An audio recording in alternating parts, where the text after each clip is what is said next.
এই বউ, কাছে আসো, একটু আদর করি। প্রতিদিন ভালোবাসার নতুন নতুন গল্প পেতে চ্যানেলটি সাবস্ক্রাইব করে পাশে থাকা বেল বাটনে ক্লিক করুন। হুম, লাগবে না। তোমার চুলের এই গন্ধ যে বারবার আমায় মাতাল করে দেয় সোনা। ওটা চুলের গন্ধ নয়, শ্যাম্পুর গন্ধ। তোমার কি মনে হয় আমি শ্যাম্পুর গন্ধ চিনি না? এই গন্ধ সে তীব্র একটা মাদকময় গন্ধ আছে, যেটা শুধু আমি নিতে পারি। এই পৃথিবীতে আর কারো ক্ষমতা নেই সেই গন্ধ নেওয়ার। সেই সাথে সেটা আমায় আকৃষ্ট করে তোমার প্রতি, বারবার আমাকে তোমার কাছে নিয়ে আসে। হাজার জনতার ভিডিওর মাঝেও আমি সেই গন্ধ শুকিয়ে বের করে দিতে পারবো তোমাকে। হয়েছে, আর অভিনয় করতে হবে না। বুঝে গেছি তোমার কি লাগবে। আরে অভিনয় না, সত্যি বলছি। ঠিক আছে, আর বলবো না। এখন যখন বুঝে গেছো আমার কি লাগবে, তাহলে সেটা আগে নেই। এতক্ষণ সাজিদ আর রিমি বিছানায় শুয়ে একে অপরের সাথে কথা বলছিল। তারা দুইজন স্বামী স্ত্রী, ঢাকার একটি ফ্ল্যাটে থাকে। দুইজনের পরিবারের কেউ নেই। এক কথায় দুইজনের দুইজন ছাড়াই পৃথিবীতে আর কেউ ছিল না। হয়তো সেই কারণেই তাদের ভিতর ভালোবাসাটা একটু বেশিই ছিল। রিমির কাছ থেকে সিগন্যাল পেয়ে সাজিদ ধীরে ধীরে তার ঠোঁটের দিকে এগিয়ে যায় আর একত্র করে দেয় দুটি ঠোঁট। তাদের ভালোবাসাতে কোনো কমতি ছিল না। সুন্দর গোছানো একটি সংসার। সাজিদ ছোটখাটো একটা ব্যবসা করে। সকাল 9টার দিকে বেরিয়ে যায় আর বিকেল 4:30 নাগাদ ফিরে আসে। তারপর দুইজনের খুনসুটি করতে করতেই চলে যায়। সাজিদের কাছ থেকে রিমি নিজেকে ছাড়িয়ে নিয়ে হাঁপাতে থাকে আর বলে, আজকের মতো এটুকুই। কালকে আবারও তো কাজে যেতে হবে সকাল সকাল। আর আমিও না খুব ক্লান্ত। এই ঘুমিয়ে পড়ো চুপচাপ। ব্যাস এটুকুই? আমি তো ভেবেছিলাম পুরো সকাল পর্যন্ত জেগে থাকবা। জবাব দিল সাজিদ। কিন্তু রিমি সেটা শুনল কি না সাজিদ জানে না।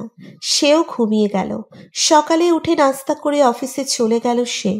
এইদিকে রিমি বাড়িতে একা। করার মতো তেমন কিছুই নেই। বাড়িতে একটা কাজের মেয়ে আছে, সেই প্রায় সবকিছু করে। রিমির কাজ শুধু বসে বসে সেই সব দেখা।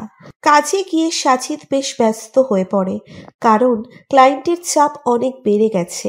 কাজ একটু হালকা হলেই সাজিদের রুমে প্রবেশ করে তার অফিসের একজন সহকারী, যার নাম হিয়া। সুন্দরী যুবতী মেয়ে, এখনো বিয়ে করেনি। সাজিদের সাথে বেশ ভালো বন্ধুত্ব তার। অফিসে যখন ফ্রি টাইম পায় তখন সাজিদ হিয়ার সাথেই গল্প করে পার করে দেয়। এইদিকে সাজিদ হিয়ার উপর মনে মনে দুর্বল। সে কেন জানি তার সাথে বেশি সময় ধরে থাকতে চায়। কারণটা তার অজানা। হিয়াও বেশ উপভোগ করে সাজিদের সঙ্গ। আজকেও তার ব্যতিক্রম হলো না। কাজ যেহেতু একটু হালকা হয়েছে তাই তারা গল্প করতে কফি শপে চলে গেল। সাজিদ যেহেতু সেই ব্যবসা প্রতিষ্ঠানের মালিক, সেই জন্য তাদের কিছু বলার মতো কেউ নেই। যখন তারা কফি শপে বসে গল্প করছিল তখন হঠাৎ রিমি দেখে ফেলে তাদের আর এগিয়ে আসে তাদের দিকে। আরে তোমরা এখানে কি করছো? প্রশ্ন করে রিমি। আরে রিমি, তুমি এখানে বসো। আর আমরা এখানে কফি খেতে এসেছিলাম। অফিসের কাজের চাপে বোরিং লাগছিল, তাই চলে এলাম। দেখো, ভালোই হলো, তোমাকে পেয়ে গেলাম। জবাব দিল সাজিদ। রিমি বলল, আমি একটু মার্কেট করতে বেরিয়েছিলাম, আর এখানে তোমাদের দেখি তাই কথা বলতে আসি। হিয়া বলল, রিমি, বসে পড়ো, একসাথে আড্ডা দেই। তোমাদের কথা শুনবো আজ আমি। রিমি তাদের ব্যাপারে অনেক কথাই বলে হিয়াকে। সে সব শুনে বলে, ওয়াও, তোমরা খুব লাকি। আমার না খুব হিংসা হয় তোমাকে নিয়ে। আমারও যদি এরকম একটা বর থাকতো। আর একটা মেয়ের সাথে নিজের স্বামীকে দেখলে সেই মেয়ের কিরকম ফিলিংস হয় সেটা সেই জানে। কিন্তু রিমি সেই রকম কোনো কিছু বলল না। তাদের সাথে কথা আড্ডা দিয়ে নিজের কাজে চলে গেল। আসলে সে মার্কেট করতে বেরিয়েছিল। এই রকম করেই চলে যাচ্ছিল তাদের দিন। সাজিদ জানে সে সবার সাথেই অভিনয় করে যাচ্ছে, কারণ একটা মেয়ে দিয়ে তার চলে না। সবার সাথেই একরকম সে। বাড়িতে রিমির প্রতি যেমন ভালোবাসা দেখায়, বাহিরে অন্য মেয়েদের সাথেও তার মেলামেশা চলে।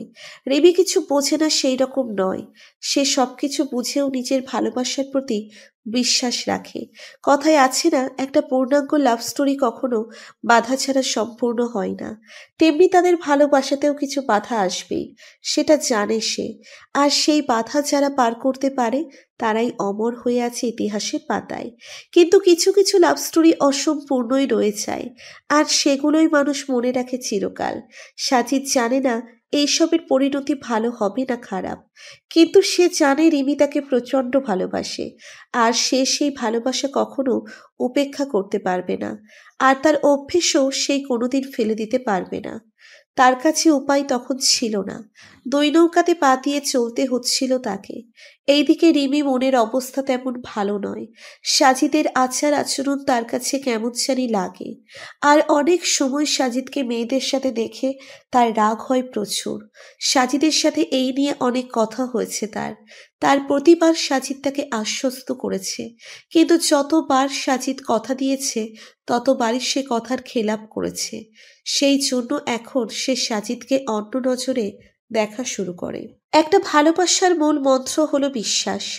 যদি সেই সম্পর্কে বিশ্বাস না থাকে তাহলে সেটা ভালোবাসা নয়, সেই ভালোবাসা খুব শীঘ্রই ভেঙে পড়ার পরিস্থিতি রিমি আর সাজিদকে এনে এমন একটা জায়গায় দাঁড় করিতেছে যে একটু এদিক ওদিক হলেই সব শেষ হয়ে যাবে। এই তো সেদিনের ঘটনা। সাজিদ কাজে যাবে বলে বের হয়েছে, রিমি সুন্দর করে তার শার্ট ইন করে দিচ্ছে। মোটামুটি সব ঠিক চলছিল, কিন্তু তখনই কথা থেকে যেন উদয় হয় তাদের বাড়ির কাজের মেয়ে। সে ভেতরে আসার সাথে সাথে রিমি তাকে কিছু কাজ বুঝিয়ে দেয়, আর নিজে কিছু কাজ করতে ভিতরে চলে যায়। এইদিকে সাজিদ নাস্তা করতে বসে পড়ে। হঠাৎ করে সাজিদের হাত লেগে গ্লাস পড়ে যায়।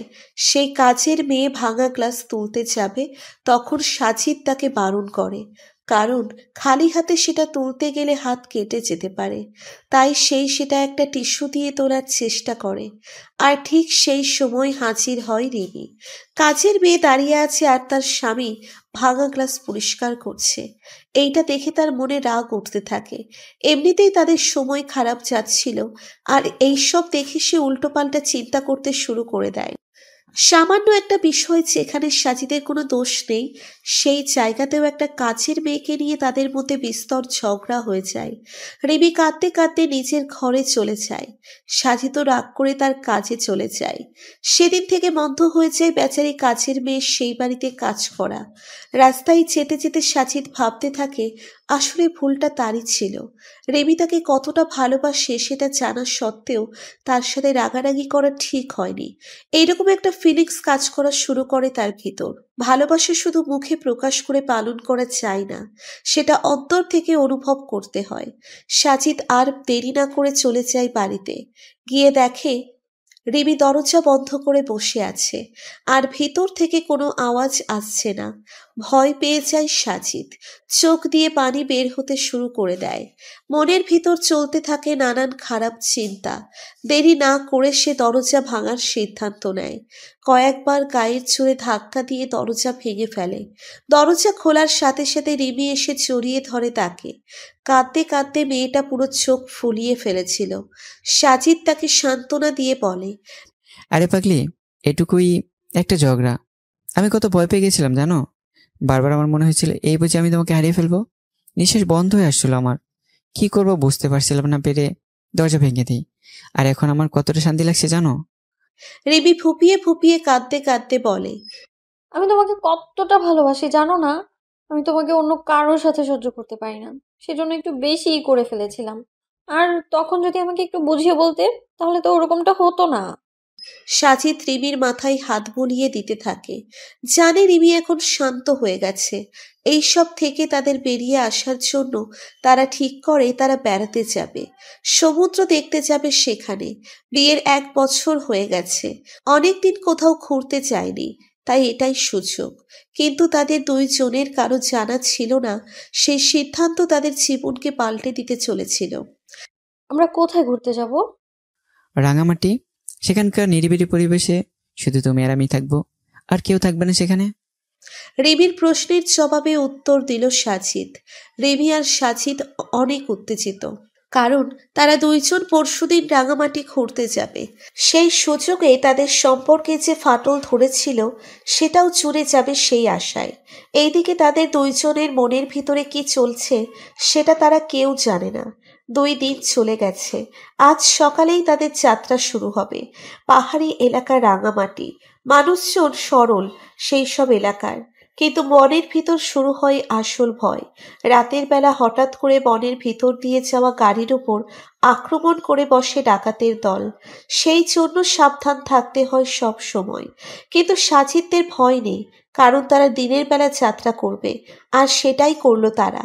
ঢাকা থেকে বেশ অনেকক্ষণ লাগলো তাদের গন্তব্যে পৌঁছতে। যাযাবর পাহাড় আর রাঙামাটি লোকসহ প্রায় সব জায়গায় তারা ঘুরে ঘুরে দেখল। দিন শেষে তারা এসে পড়ল একটা হোটেলে। সারাদিন ক্লান্ত থাকায় ঘুমিয়ে গেল তারা দুজন। কিন্তু সাজিদের চোখে ঘুম নেই। তার এখানে আসার উদ্দেশ্য অন্য কিছু, সেটা সে রিমিকে বলতে পারবে না। তাই কৌশলে সে তার খাবারের মধ্যে ঘুমের ঔষধ মিশিয়ে দিয়েছিল, যার কারণে সকাল হওয়ার আগে আর রিমির ঘুম ভাঙবে না। সাজিদ হোটেল ছেড়ে বেরিয়ে কোথাও চলে যায়, আবার ভোর হওয়ার সাথে সাথে চলে আসে। রিমি টেরও পায় না সাজিদ সারা রাত বাহিরে ছিল। সকালে চোখ খুলে সে সাজিদকে পাশে দেখতে পায়। পরদিন সকালে তারা হোটেল ছেড়ে দেয়, কারণ তারা আরো দূরে যাবে, আর হোটেল সেখানেও আছে, তাই সেখানেই থাকা যাবে। পুরো দিন শেষে বিকালে এসে শুরু হয় আসল খেলা। এই পুরো অভিনয়ের মূল জায়গায় এসে দাঁড়ায় দুই ভালোবাসার মানুষ। আজও তাদের মনে ভালোবাসা ছিল কিনা সেটা কেউ জানে না, কারণ সেগুলোর বদলে তখন হয়তো দুইজনের মনের বদলে চলছিল প্রতিশোধের আগুন। কিসের প্রতিশোধ সেটা একমাত্র তারাই জানে। উঁচু পাহাড়ের ওপর একটা বাংলো টাইপ বাড়ির ভিতরে রয়েছে সাজিদ আর তার স্ত্রী। দুইজনেরই পছন্দের জায়গা হয়ে উঠেছিল সেই বাড়িটা, কারণ আশেপাশে আর কোনো বাড়িঘর কিছুই নেই। সাজিদ 2 দিনের জন্য সেটা ভাড়া হিসেবে নিয়েছিল। সেই উঁচু জায়গা থেকে সূর্য ওঠার জায়গা খুব ভালো করেই দেখা যেত। দুপুরে খাওয়া দাওয়ার পর যখন তারা বিশ্রাম করছিল, তখন হঠাৎ সাজিদ রিমিকে প্রশ্ন করে বসে। আচ্ছা রিমি, আমি তোমাকে তোমার অতীত সম্পর্কে তেমন কিছু কোনোদিন জিজ্ঞেস করিনি। তোমার মা বাবা নেই জানি। যখন তুমি ক্লাস 9-এ পড়ো, তখন তারা দুজনে একটা অ্যাক্সিডেন্টে মারা যায়। কিন্তু তার আগে বা পরে কিছু আমি জানি না। আজ এই নিরিবিলি জায়গায় আমার সাথে চাইলে সবকিছু শেয়ার করতে পারো, আর যদি দুঃখ মনের মধ্যে থেকে থাকে তাহলে সেটা বের করে দিতে পারো। সাজিদের এমন প্রশ্নে রিমি কিছুটা বিব্রত বোধ করে, কারণ সে তার অতীতকে ভুলে যেতে চায়। তার মা বাবাই ছিল তার কাছে সবকিছু, কিন্তু নিষ্ঠুর প্রকৃতি ছিনিয়ে নিয়েছে তাদের তার কাছ থেকে। আর তারপর সে অনেক কষ্টে নিজে পড়াশোনা করে আর ছোটখাটো কাজ করে এই পর্যন্ত এসেছে। আর এর মধ্যেই তার দেখা হয়ে যায় সাজিদের জন্য। সাজিদ নিজে রিমির জন্য বিয়ের প্রস্তাব নিয়ে এসেছিল, কিন্তু রিমি বিয়ে করতে চায়নি। সে জীবনে অনেক কিছু করতে চেয়েছিল, কিন্তু দেশে একা মেয়ে এত কিছু একা কোনোদিন করতে পারে না। আর সাজিদ রিমিকে সময় দিয়েছিল অনেক। প্রতিদিন সে দেখা করতে আসতো তার সাথে, তাকে বোঝাতো নানা রকম করে। আর এইসব কিছুর মধ্যেই দুজনের মধ্যে একটা ভালো লাগা কাজ করতে শুরু করে দিয়েছিল। আর তারপর দুইজনের মতের ভিত্তিতে দুজন বিয়ে করে নেয়। তারপর 1 বছর পূর্ণ হয়ে গেছে। আর সাজিদের স্টোরিও অনেক সাদামাটা। জন্ম থেকেই অনাথ সে, কিন্তু পড়ালেখাতে মতন ভালো ছিল। স্কুলে খারাপ রেজাল্ট করতো সে। স্কুল জীবনে তার পড়ালেখা একেবারে ডাউন ছিল। ক্লাসে লাস্ট হতো সব সময়। কিন্তু হঠাৎ করে তার গতি পাল্টে যায়। কলেজে ওঠার সাথে সাথে তার সবকিছু বদল হয়ে যায়। পড়ালেখা অনেক ভালো করে করতে শুরু করে দেয় সে। সব বিষয় ফার্স্ট হতে শুরু করে দেয়। হয়তো বুঝতে পেরেছিল জীবনের আসল মানে, সেই জন্য এইসব। আর একদিন কোনো এক জায়গায় রিমিকে দেখে পছন্দ হয়ে যায়, আর ব্যাকগ্রাউন্ড চেক করে দেখে তার কেউ নেই। তাই বিয়ের প্রস্তাব নিয়ে হাজির হয় সে। তার পরের ঘটনা সংক্ষিপ্ত। রিমি সবকিছু বলে দেয় সাজিদকে, কিন্তু সাজিদ কেমন জানি মনমরা হয়ে যায় সব শুনে। হয়তো সে অন্য কিছু আশা করেছিল। সে আর কিছু জিজ্ঞেস করে না তাকে। ওই দিনটা তাদের সেই রকম করেই কেটে যায়। ওই দিন রাতে যখন রিমি শুয়ে পড়ে, তখন সাজিদ আবার বাহিরে বের হয়ে যায়। আজকে রিমি আর ঘুমিয়ে থাকে না। হঠাৎ করে তার ঘুম ভেঙে যায়, আর পাশে দেখে সাজিদ নেই।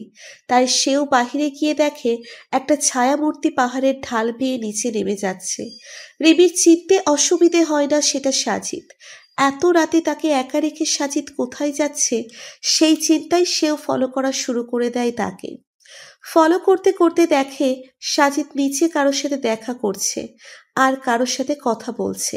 রিমি তাদের কাছে যায়, গিয়ে দেখে একটা নারী মূর্তির সাথে সাজিদ কিছু কথা বলে যাচ্ছে।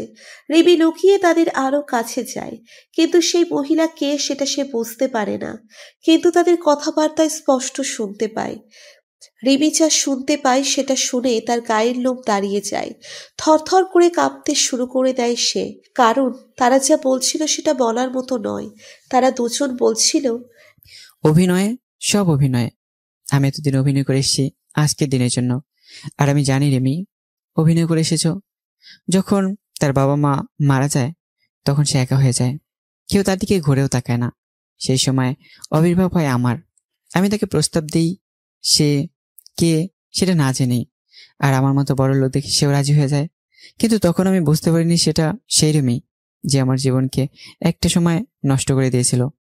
বিয়ের পর আমি বুঝতে পারি সেটা সেই। আর তখন থেকে আমি প্ল্যান করতে শুরু করে দিই।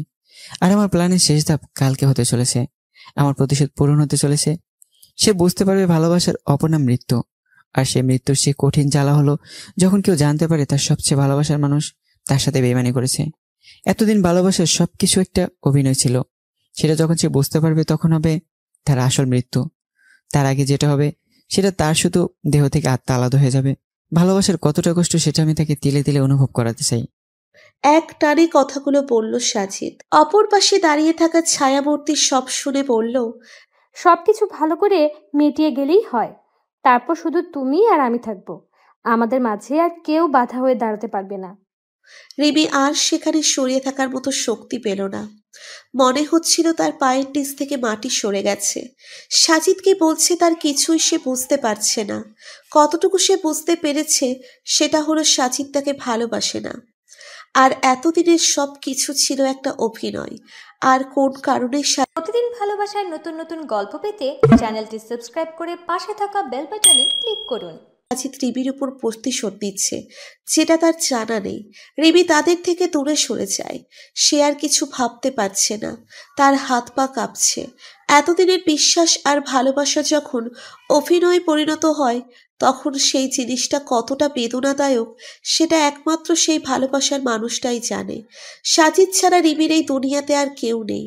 তাই যখন সেই মানুষটাই তাকে ধোঁকা দিল, তার সুইসাইড করা ছাড়া আর কোনো রাস্তা খোলা ছিল না। রিমি সোজা পাহাড়ের ধারে গিয়ে দাঁড়ায়। তার মাথায় তখন তাদের মধুর সব স্মৃতিগুলো ঘুরছিল।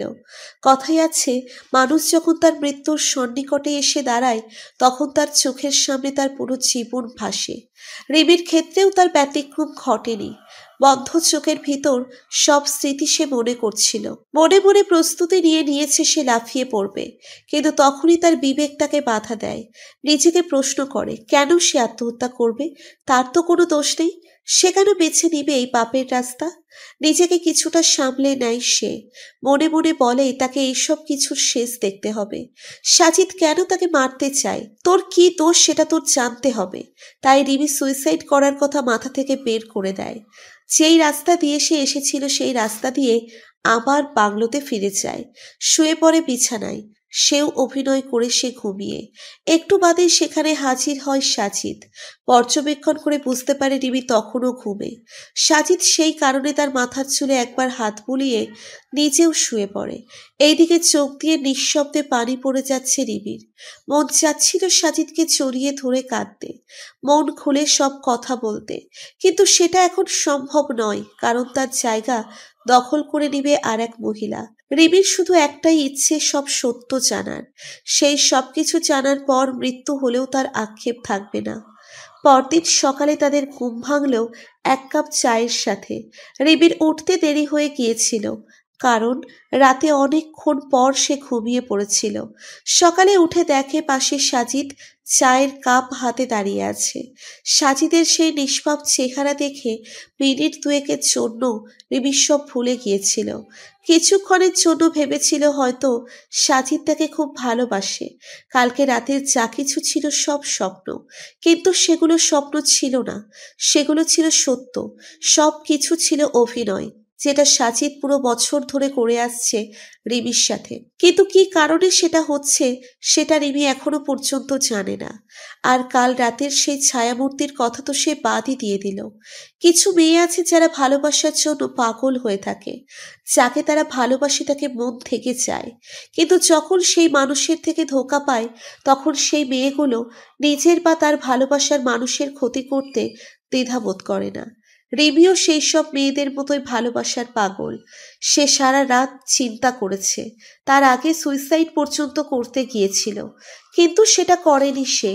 তাই পুরো রাত সে চিন্তা করেছে যদি আসলেই সাজিদ তাকে ঠকিয়ে থাকে তাহলে সে হয় নিজে মরবে, আর না হলে সাজিদকে খুন করে দিবে। কিন্তু আজ সকালে কেমন জানি সব উল্টোপাল্টা হচ্ছে তার সাথে। যেখানে সাজিদের তাকে খুন করার কথা বা সেই রকম প্ল্যান করার কথা, তার বদলে সাজিদ তার যত্ন নিচ্ছে। রিমি কিছুই বুঝতে পারছিল না। সাজিদ সকাল থেকে নিচে রান্নাঘরে গিয়ে তাদের দুজনের জন্য নাস্তা বানিয়ে নিজের হাতে খাইয়ে দিয়েছে রিমিকে। কিন্তু রিমি বুঝে গেছে এইসব করার কি কারণ। এইসব করার কারণ একটাই, সেটা হলো সুন্দর করে তাকে খুন করা। কারণ ছাগলকে জবাই করার আগে তাকে ভালো মতো যত্ন করতে হয়, তারপর ভালো করে তাকে জবাই করা হয়। রিমির ক্ষেত্রেও সেটাই হচ্ছে এখন। তাদের বাংলো বাড়ির আশেপাশে কোনো বাড়িঘর নেই, পাহাড়ের উপর নিরিবিলি একটা জায়গা। সেখান থেকে যদি একই জোরে চিৎকার করে তাহলেও কেউ শুনতে পারবে না। আর পাহাড় থেকে ফেলে দিলে খাদে লাশের চিহ্নও খুঁজে পাওয়া যাবে না। কিন্তু রিমি জানে তাকে যে করেই হোক বাঁচতে হবে, সাথে তাকে যে ঠকিয়েছে তাকে উপযুক্ত শাস্তি দিতে হবে। অনেকটা সাইকোদের মতো চিন্তা ভাবনা হয়ে গেছে তার। সাজিদ রিমিকে রেখে বাহিরে চলে গেল কিছুক্ষণের জন্য। রিমি এতক্ষণ যাবৎ চুপচাপ সব দেখে যাচ্ছিল, শুধু কিছুই বলেনি সে। কিন্তু সাজিদ চলে যাওয়ার পর সে চিন্তা করার সুযোগ পায়। তখন তার মাথার ভিতর অনেক চিন্তা ঘুরপাক খাচ্ছিল। বারবার মনে হচ্ছিল এই বুঝি সাজিদ তার উপর আক্রমণ করবে আর তাকে মেরে ফেলবে। কিন্তু সেই সব কিছুই হচ্ছিল না। রিমির অবস্থা প্রায় পাগল প্রায় হয়ে গিয়েছিল, কিন্তু তার মাথা একটু হলেও কাজ করে যাচ্ছিল। সে বাংলো বাড়ির একটা কাজের মহিলা ছিল, কেয়ারটেকার। তাকে দিয়ে রিমি বাজারে পাঠায় বিষ কিনে আনার জন্য। হ্যাঁ, বিষ। রিমি যদি নিজেকে বাঁচাতে চায় আর এতদিন তার সাথে করা আসা অভিনয়ের বদলা চায়, তাহলে তাকে হয় নিজেকে শেষ করে দিতে হবে, না হলে সাজিদ আর সেই নারীর ছায়ামূর্তিকে। রিমি 2 নম্বর অপশন চয়েস করেছিল, মানে ওই নিজেকে বাঁচাতে ওই নারী ছায়া মূর্তির সাথে সাজিদকে শেষ করে দেওয়া। সেটা যে করেই হোক না কেন। এইদিকে সাজিদ পাহাড়ের নিচে নেমে গেছে কিছু প্রয়োজনীয় জিনিস কেনার জন্য। প্রয়োজনীয় জিনিস বলা ভুল হবে, কারণ সেগুলোর প্রত্যেকটা জিনিস হতে চলেছিল একটা ভয়ানক কিছুর সাক্ষী। সাজিদ আবার সেই মহিলার সাথে দেখা করলো। তার সাথে বেশ কিছু সময় কাটিয়ে সে রওনা দিল বাড়ির উদ্দেশ্যে। সেই দিন সেই বাড়িটা যেন এক ভিন্ন সাজে সেজেছিল। স্বামী স্ত্রীকে মারার পরিকল্পনা করছিল, আর স্ত্রী স্বামীর এতদিনে তার সাথে করা অভিনয়ের বদলা নেওয়ার জন্য। পুরো বাড়িটা যেন নাট্যমঞ্চ হয়ে গিয়েছিল। সেই মঞ্চে স্বামী স্ত্রী দুজনেই ছিল অভিনেতা আর অভিনেত্রী, কিন্তু তারা নায়ক নায়িকা হলেও একাধারে ছিল দুইজনের শত্রু, এক কথায় ভিলেন। স্বামী বদলা নিতে চায় তার স্ত্রীর কোনো অতীতে করা কাজের জন্য, আর স্ত্রী বদলা নিতে চায় স্বামীর সেই ঘৃণ্য রূপের জন্য। এই পুরো নাটকে থার্ড পার্সন হিসেবে ভূমিকা পালন করছিল এক অজানা মহিলা। যদি স্বামী তার স্ত্রীকে খুন করতে সফল হয় তাহলে সেই মহিলা হয়ে যাবে তার। খুনের নেশায় এখন মত্ত দুইজন। কে হবে বিজয়ী সেটা দেখার অপেক্ষায় আছে নির্মল প্রকৃতি। দুপুর প্রায় হয়ে এসেছিল। বাড়িতেই তারা থাকছে বেশি সময়। সাজিদ রিমিকে সময় দিচ্ছে আরো বেশি করে, কারণ সে চায় যেন মৃত্যুর আগে রিমি সাজিদের ভালোবাসার প্রতিটা বিন্দু অনুভব করতে পারে। ধীরে ধীরে রাত হয়ে আসতে শুরু করে দিল। দিন যত যাচ্ছিল দুইজনের মনের মধ্যে তত ভাবনার উদয় হচ্ছিল। সাজিদ তৈরি ছিল তার কাজ করার জন্য, আর রিমিও তৈরি ছিল। সূর্য যখন পশ্চিম আকাশে হেলে পড়ে তখন থেকে শুরু হয় আসল খেলা। দুইজনের আচরণ পরিবর্তন হতে শুরু করে। সাজিদ রিমি ভালো করে সেজে আসতে বলে। রিমি যখন নিজে সাজতে চায় তখন সাজিদ তাকে নিয়ে গিয়ে নিজেও হাতে সাজিয়ে দেয়। রিমিও নিজেকে উজাড় করে দেয় সাজিদের কাছে। রিমিকে একেবারে পরিপাটি করে সাজিয়ে তোলার পর সাজিদ নিজে তৈরি হতে চায়। রিমি বুঝে গিয়েছিল তাদের মধ্যে একজনের মৃত্যুর ক্ষণ বয়ে আসছে ধীরে ধীরে। সাজিদ নিজে তার সব প্ল্যান রেডি করে নেয়, আর বাড়ির পিছনের দরজায় সেই মহিলাকে দাঁড়িয়ে থাকতে বলেছিল সে। একবার চেক করে দেখে সেই মহিলা সেখানেই আছে প্ল্যান মাফিক। সাজিদ এইবার রিমির সাথে বসে পড়ে ক্যান্ডেল লাইট ডিনারের জন্য। সব খাবার সে নিজ হাতে বানিয়েছে। খেতে খেতে সাজিদ রিমিকে বলল, আচ্ছা রিমি, স্কুল জীবনে কি কোনোদিন কারো লাভ লেটার পাওনি? হঠাৎ এই ধরনের প্রশ্ন শুনে সে কিছুটা বিব্রত বোধ করতে শুরু করে দিল, কিন্তু নিজেকে ঠিকই সামলে নিয়ে বলল, আমি ছিলাম মেয়ে, লাভ লেটার তো অনেক পেয়েছি, কিন্তু সবাইকে আমি রিজেক্ট করে দিয়েছিলাম বারবার। সেখানে কি এমন কোনো ছেলে ছিল না যে তোমার বরাবর রিজেক্ট করার পরও পিছু করতো তোমার? প্রশ্ন করল সাজিদ। না, সেরকম কেউ ছিল না। রিমির সোজা জবাব দিয়ে দেয়। রিমির উত্তর শুনে সাজিদ রেগে যায় আর চিৎকার করে বলে, মিথ্যে বলছো তুমি। ছিল না মানে? অবশ্যই ছিল। এমন একজন ছিল যে তোমার পিছু করতো। তোমার জন্য একটা সময় পাগল ছিল সে, কিন্তু তুমি তার সাথে কি করলে? পুরো স্কুলের সামনে তার বদনাম করলে। এসব কিছুই হয়নি, বললাম তো এরকম কেউ ছিল না। আবারও শান্ত মাথায় জবাব দিল রিমি। এইবার সাজিদ আরো রেগে গেল। চিৎকার করে দাঁড়িয়ে গেল সে। রিমিকে উদ্দেশ্য করে অকথ্য ভাষায় গালি দিল। তারপর বলল, সেই স্কুল জীবন থেকেই তোর মতো অভিনেত্রী আর কেউই ছিল না। মনে পড়ে সেই সাজ্জাদকে, যে তোকে বারবার পিছু করতো, বারবার তোর সামনে একটা লাল গোলাপ নিয়ে দাঁড়িয়ে থাকতো, কিন্তু প্রতিবারই সেই গোলাপ তুই হাত থেকে নিয়ে পায়ে পিষিয়ে দিতি। সেই অতীতকে মনে পড়ে আজ? সাজিদের মুখে সেই নামটা শুনে এইবার রিমি বড় ধরনের একটা শক খায়। কিছুক্ষণের জন্য সে ফিরে যায় অতীতে। জীবনের কিছু ঘটনা আবার মনে করার চেষ্টা করতে থাকে। তখন সময়টা ছিল রিমির স্কুলের জীবন। ক্লাস 8-এ পড়তো সে। একই স্কুলের এক ক্লাস উপরে, মানে ক্লাস 9-এ পড়তো সাজ্জাদ নামের সেই ছেলে। বড় ক্লাসের মেয়েদের সাথে মিশতে মিশতে রিমির চালচলন তাদের মতো হয়ে গিয়েছিল। অল্প বয়সে বেশি পেকে গেলে যা হয়, রিমিও সেই রকম ছিল। স্কুলের অনেক ছেলে তাকে প্রপোজ করত। রিমি কাউকে না করতো না, সবাইকে হ্যাঁ বলে তাদের সাথে ঘুরে বেড়াতো আর ইচ্ছে মতো তাদের পকেট খালি করাতো। কিন্তু সেটা বেশি দিন আর টেকে না। যখন সবাই বুঝে যায় রিমি তাদের শুধু ইউজ করছে, তখন সবাই তার থেকে দূরে থাকার চেষ্টা করতে থাকে। কিন্তু সবাই তো আর এক নয়। তাদের ভিতর সাজ্জাদ ছিল বেশ ভালো ছেলে। পড়ালেখাতে কাঁচা হলেও তার ব্যবহার ছিল অনেক ভালো, দেখতেও মোটামুটি। যেদিন প্রথম সেই সাজ্জাদ রিমিকে দেখে, তখনই তার ভালো লেগে যায়। রিমির জন্য সে সব কিছু করতে পারবে এইরকম মানসিকতা তৈরি হয়ে যায় তার ভিতরে। তাই প্রতিদিন সাজ্জাদ রিমির জন্য গোলাপ ফুল নিয়ে যেত, আর রিমি সেগুলো ফেলে দিত অথবা পা দিয়ে পিষে ফেলত। কিন্তু সাজ্জাদ তাকে সত্যি সত্যি ভালোবাসতো, কিন্তু সেটা বোঝার মতো ক্ষমতা তার ছিল না। এই রকম করেই চলে যাচ্ছিল তাদের দিন।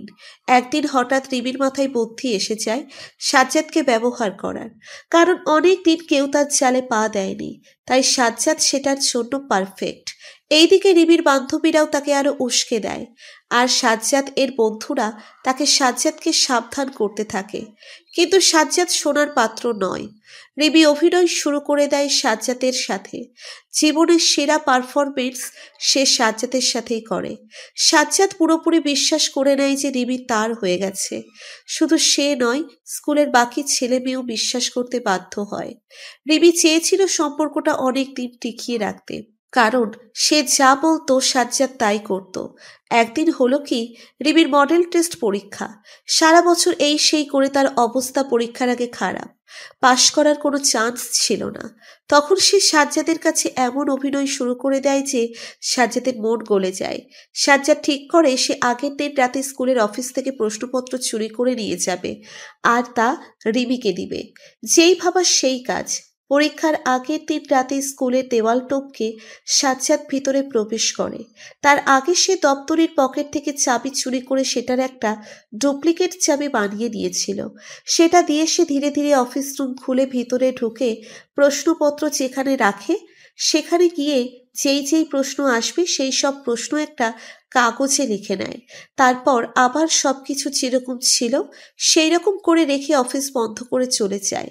কিন্তু সে একটা ভুল করে, সেটা হলো তার নিজের একটা কলম সেখানে ফেলে রেখে যায়। আর প্রশ্নপত্র আঠা দিয়ে লাগানো থাকে সব স্কুলে, কিন্তু সেই খাম কোনো মতে খুললেও সাজ্জাদ পরে আঠা দিয়ে সেটা লাগানোর কথা ভুলে যায়। ফলাফল যা দাঁড়ায় তা হলো স্যাররা বুঝে যায় কেউ প্রশ্নপত্র নকল করেছে।